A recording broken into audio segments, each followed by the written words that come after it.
In due course, Queen Ganga gave birth to a son.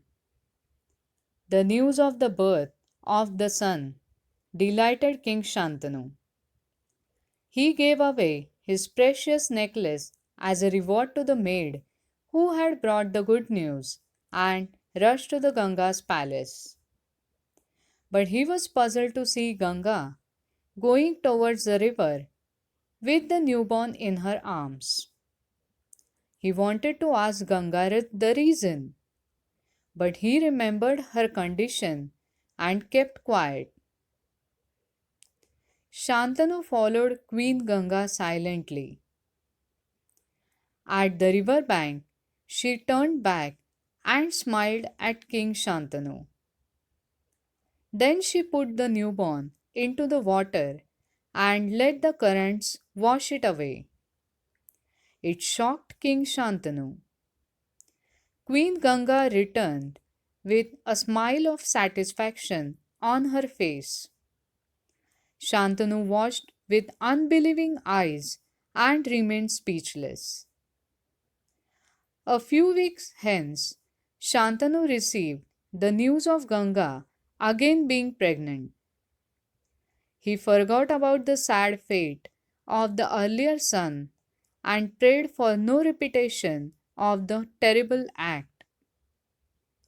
He hoped to fondle his second son in his lap, but his prayer was not answered and his hopes dashed.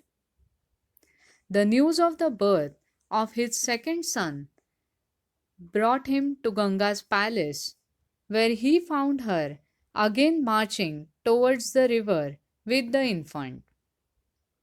He sadly staggered after her.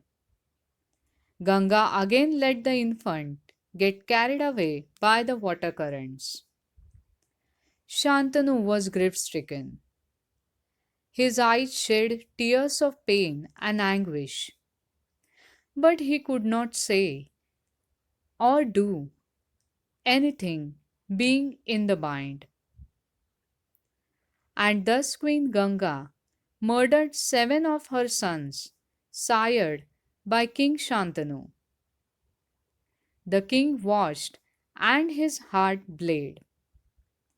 He could find no words to express his pain. Sometimes he would condemn himself.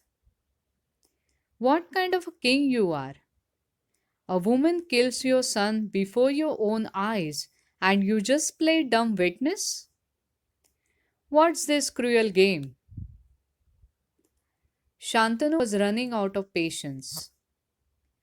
At last, he made up his mind to prevent the killing of his eighth son. And sometime later, Queen Ganga gave birth to her eighth son, and as usual, set out for the river to repeat her horror act. As she bent down to put the infant on the water currents, Shantanu thundered, "Now stop it! Enough is enough!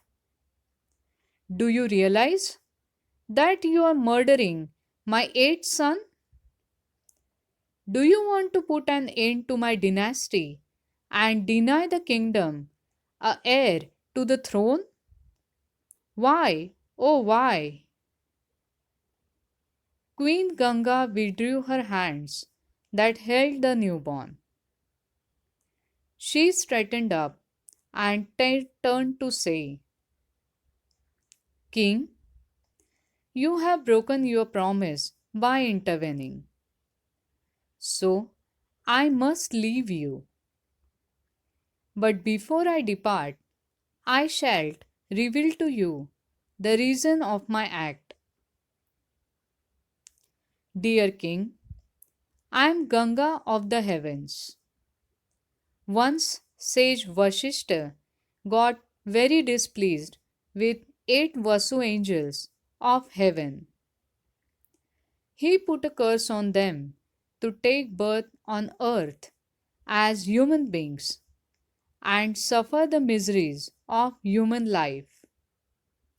The Vasu angels were terrified. Seven of them prayed to the sage for his pardon.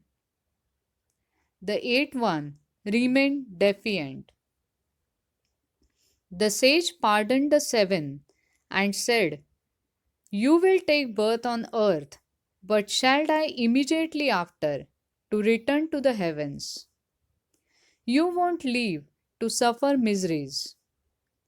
But this eighth, unrepentant Vasu will live long to suffer all the pains and tragedies of the human life. So I transformed into a woman and married you simply to help the seven angels get freed of the curse. My job is done, and I must now return to the heavens. But I shall take along your eighth son. I shall bring him up and fill him with incredible power of fortitude and forbearance to enable him to go through the harshest of the tragedies of the life.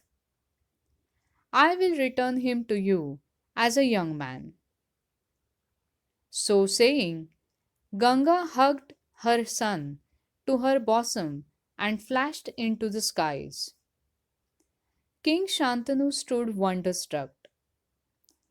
After Ganga's departure, he returned to his palace deeply saddened.